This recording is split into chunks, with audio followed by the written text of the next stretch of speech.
Hello everyone, today I'll show you how to fix Roblox crashing on PC. At first, make sure your PC meets Roblox system's requirements.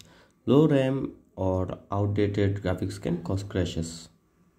Go to settings and check your PC spaces.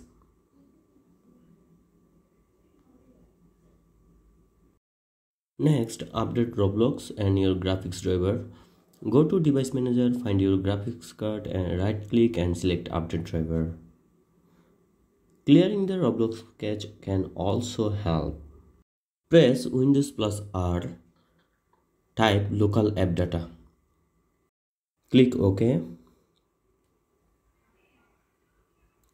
Search Roblox folder and delete the files in the folder.